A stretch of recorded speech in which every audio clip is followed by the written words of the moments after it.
Paul Reubens entertained millions as Pee-wee Herman, but he could never leave the character completely behind, even in his personal life. For the star of Pee-wee's Playhouse, the line between character and actor was often blurry. Paul Reubens found his footing as a performer while a member of the Los Angeles-based improv troupe The Groundlings.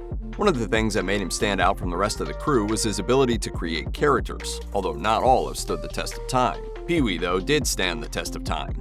However, the character's birth wasn't an easy one.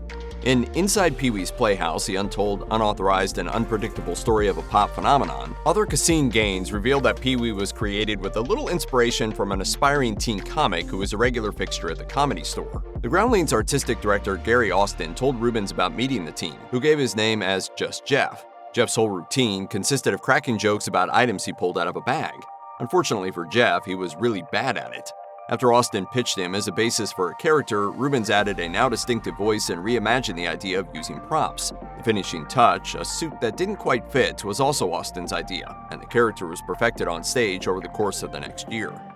Just a few short years ago, I was a nobody, There's an oft-told tale about just how the bizarre concept of the Pee-wee Herman show was developed. As Paul Reubens usually told it, it had been his idea, hatched on a flight from New York to California.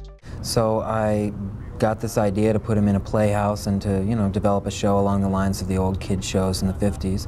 He always credited his parents with giving him the money he needed to put the whole thing together, and in 1981, the stage show debuted at the Groundlings Theater, before later moving to the Roxy Theater in Hollywood. The show was the first major appearance of Reubens' oddball character, but according to what others revealed in Cassine Gaines' Inside Pee-wee's Playhouse, that might not be entirely true.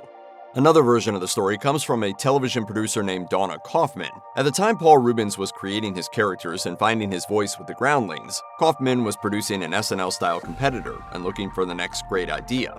She explained, "If you want to be edgy, you've got to be a little clever, so I thought it would be wise to come up with a late-night show that couldn't be touched by the censors." Soon enough, pieces started to fall into place. The show would have an old-school variety show feel, plenty of innuendo, and a playhouse idea. When Kaufman was introduced to Reubens, she said that she instantly knew that she had her host. As the show went on and ultimately wrapped, Kaufman said that she was pushed so far out of it that she'd considered suing Reubens. By then, though, he was simply too big a star. In 2016, the New York Times got a face-to-face interview with Paul Reubens. The idea was that they were going to talk about his upcoming Pee-wee's Big Holiday, but as part of the interview, the journalist asked Reubens to meet in a place that was important to him on a personal level. The place he picked sort of makes one wonder where Reubens ends and Pee-wee begins. They met at Walgreens' flagship store. For Reubens, it was heaven on earth and a little bit his dream home. He explained, "There are apartments upstairs. Wouldn't it be amazing to live here? You'd never have to leave." Following him around and through the store was a fascinating insight into his character. He was drawn to the As Seen on TV section of products and shared one of his must-have store items, a packet of something called Wound Seal. In the interview, Reubens revealed it was one of his mother's go-to first aid products. Ahead of a 2007 interview, the New York Times observed that Paul Reubens rarely had sit-down conversations with anyone. That, it turns out, was done by design. Bob Plunkett is a columnist for Sarasota magazine, and he's known Reubens' mother, Judy Rubenfeld, for a long time. But even with that family connection, Plunkett wrote that getting an interview with Reubens just wasn't the sort of thing that happened, as he and his manager decided that the only face that got publicity was that of Pee-wee Herman. Plunkett wrote, "No interviews with Paul were ever allowed, no photos of him were available, no allusions to him were permitted. The hometown boy makes good story I kept wanting to do was always squashed, and with what I considered a very heavy hand." He added that he wasn't just told no, he was told that unless he dropped the matter entirely, they weren't going to allow any Pee-wee-related material to be published either. That actually had some bizarre consequences. Even though Pee-wee Herman wore relatively little makeup and had no disguise, his appearance was different enough that Reubens could go out into public without being recognized. In fact, Deseret News says that one of the very first times that Reubens was connected to his alter ego in a very public way was with the publication of his notorious 1991 mugshot. On July 26, 1991, Reubens was arrested for exposing himself while in an X-rated theater, which quickly turned into one of the biggest scandals of the year. Even though many supported him, the idea of the host of a children's television program being arrested on those charges was just not going to go away. Reubens pretty much disappeared for a while, and in 2020, he spoke about the scandal in an interview with The Hollywood Reporter. He'd already officially quit Pee-wee's Playhouse when the scandal broke and said he didn't feel it destroyed him. He told the outlet, "When people go like, 'Was your career over in 90, 91? I never viewed it like that. I make the rules of when I'm coming back and when I'm not coming back and what I do next.'" A few years prior, though, he also told the New York Times that although he tried not to dwell on it, he did regret how he handled it. Reubens said, "If I had to do it over again, I would figure out a way to get out there, talk about it, take control of it." Reubens did have a lot of support at the time, including from members of the police department who arrested him. When he needed to post bail, he was $40 short, and one of the officers gave it to him. A few months after Paul Reubens was arrested in a Sarasota adult theater, Rolling Stone did a deep dive analysis of the incident, why it happened, and what the consequences might be. They also revealed that it wasn't the first or even the second time he'd been arrested. The first was in 1971, when he ran afoul of the same Sarasota police force and was arrested for marijuana possession. The offense earned Reubens 2 years probation. There was another arrest, though, that could have been much more damaging. Pee-wee Herman was just starting to hit the stratosphere when Reubens was again visiting his parents in Sarasota. It was 1983, and he was arrested for loitering and prowling around what was then called the Adult Entertainment Center. The charges were ultimately dropped, but it could have derailed Pee-wee before he really got started. Well, this is my Playhouse. It stars me, Pee-wee Herman. Part of Pee-wee Herman's appeal is his sort of eternal, childlike surrealness. So when Paul Reubens decided to bring him back to the screen in 2016's Pee-wee's Big Holiday, he was concerned he had aged out of the role. When he spoke with the New York Times, he said that he'd had a really hard time seeing himself on screen, telling the outlet, "It's a buzzkill. I'm not as limber as I was. I'm not as skinny. I don't have that energy. I don't have that body." Reubens then added that when he originally began pitching the movie to get someone on board, he suggested having Michael Cera step into Pee-wee's shoes. That, of course, didn't happen, but what did happen was digital de-aging. In a conversation with The Hollywood Reporter, he said that he was impressed that the new technology allowed him to play Pee-wee for 10 more years if he wanted to. He'd even had some ideas for future movies and held out hope that the character's enduring popularity would result in more films.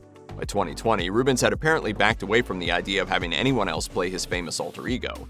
In an interview with Outclick, he was asked if he was ever planning on passing on the bow tie, and he said absolutely not. Interestingly, he did have one person he'd consider. Reubens told the outlet, "I've always liked the work of Christopher Walken."